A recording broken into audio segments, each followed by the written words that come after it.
Hola, ¿qué tal? ¿Cómo están? Claro, me encuentro en este momento con la embajadora de Palestina en Chile, la señora Vera Banún, con quien conversaremos a raíz de esta escalada sin precedentes en el conflicto durante este fin de semana. How are you, Miss? I'm fine, very well, thank you. Thank you for being here with us. Thank you for the invitation.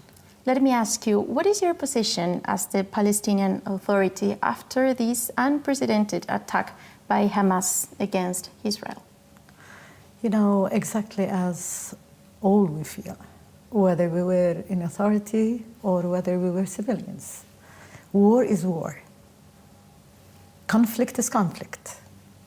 And what took place has ramifications on all. So for me, as a person, as an ambassador, as part of the authority, my position is very seriously directed to question why, in order to find a solution for this tragedy for all.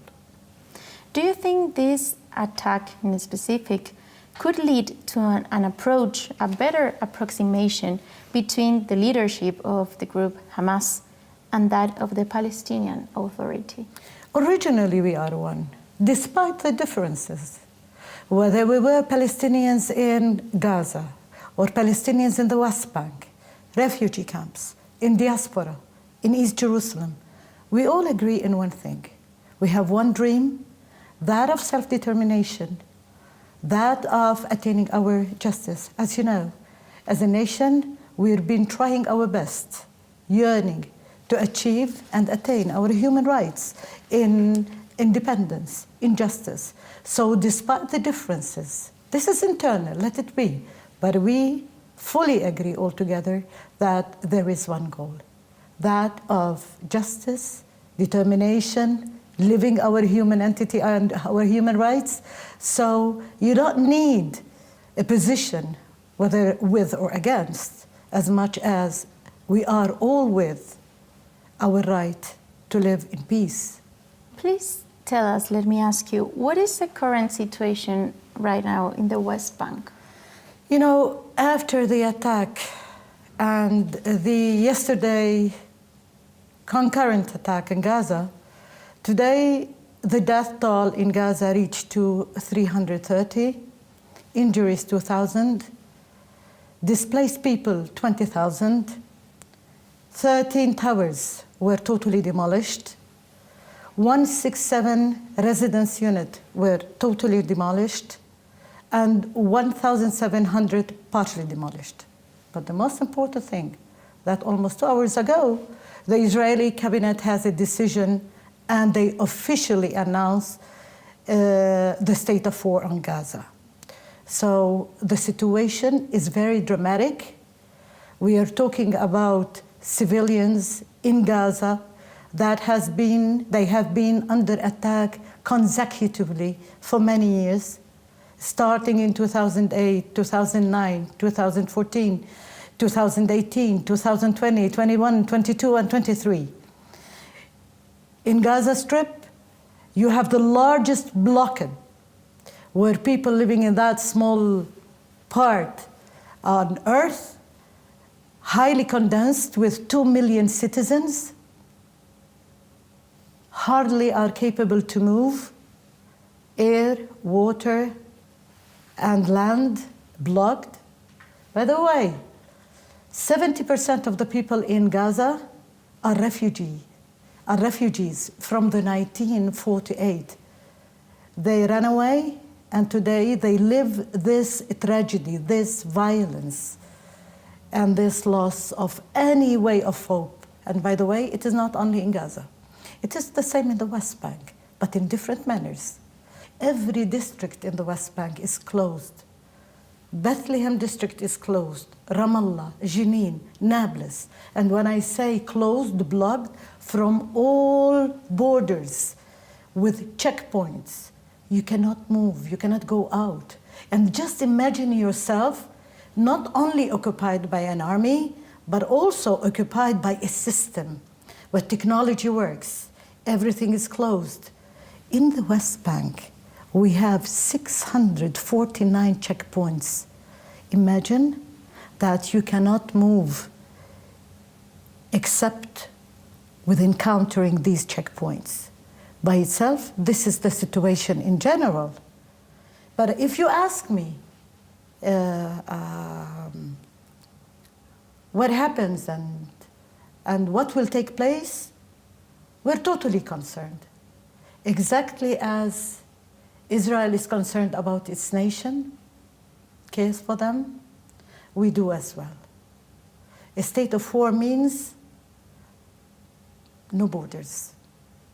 A state of war on Gaza means no borders. Many civilians are there, children, women, and hope the international community and including the Arab League with the MAT that they can find and reach to a solution to cease that war.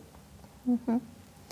And finally, well, Chile, you know, has the largest Palestinian colony outside the Middle East. Are there any reports of Chilean or relatives of Chileans affected by this escalation in Palestine? No, actually. No one was affected. And as you know, in Chile we have the largest diaspora community outside Jordan and Palestine. In Palestine we are 6 million, and outside we are 6 million as well.